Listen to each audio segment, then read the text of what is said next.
नमस्कार दोस्तों। EPS pension के लिए बड़ी खबर। अब पेंशन बढ़ोतरी के नए आधार तय किए जा रहे हैं। पेंशन की गणना किन किन पैमानों पर होगी, कौन से पेंशन को मिलेगा ज्यादा फायदा और किन्हें मिलेगा कम, आइए जानते हैं विस्तार से। तो आप बने रहे हमारे वीडियो अंत तक। आपको अभी अभी 10 मिनट पहले की अपडेट जो आ रही है वही बता रहे हैं कि ईपीएस पेंशन योजना के तहत लंबे समय से पेंशन बढ़ोतरी की मांग हो रही थी। अब चर्चा इस बात पर है कि पेंशन किस आधार पर बढ़ाई जाएगी। विशेषज्ञों का मानना है कि इसके लिए कुछ अहम फैक्टर सामने आए हैं। पहला, आधार योगदान अवधि सर्विस। जिन पेंशनर्स ने ज़्यादा साल नौकरी की है और लंबे समय तक ईपीएस में योगदान दिया है, तो उनकी पेंशन में स्वाभाविक रूप से बढ़ोतरी ज़्यादा होगी।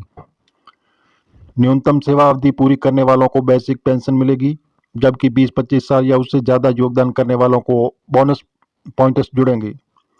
दूसरा, आधार सैलरी हिसाब से कैलकुलेशन। जो पेंशन का मुख्य आधार वेतन होता है, पहले पेंशन कैलकुलेशन के लिए 15,000 की सुविधा तय थी, लेकिन अब इसमें बदलाव की मांग हो रही है।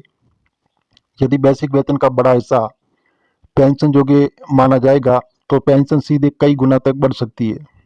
तीसरा, आधार महंगाई भत्ता और जीवन यापन लागत। जैसे महंगाई लगातार बढ़ रही है, इसी को देखते हुए पेंशन में ये महंगाई भत्ता जोड़ने पर विचार किया जा रहा है। यदि ये लागू होता है तो 6 महीने में पेंशन को अतिरिक्त राहत मिलेगी।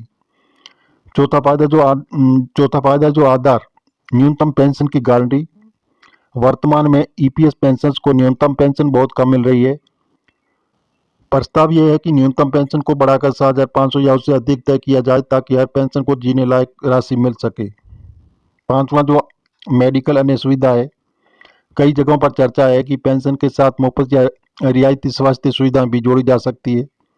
इससे वरिष्ठ नागरिकों को बड़ा फायदा मिलेगा और मेडिकल खर्च का बोझ कम होगा। यानी साफ है कि ईपीएस पेंशन की पेंशन बढ़ोतरी अब केवल एक तय रकम नहीं होगी, बल्कि योगदान अवधि, वेतन का हिस्सा, महंगाई भत्ता और न्यूनतम पेंशन की गारंटी जैसे कई आधारों पर निर्भर करेगी।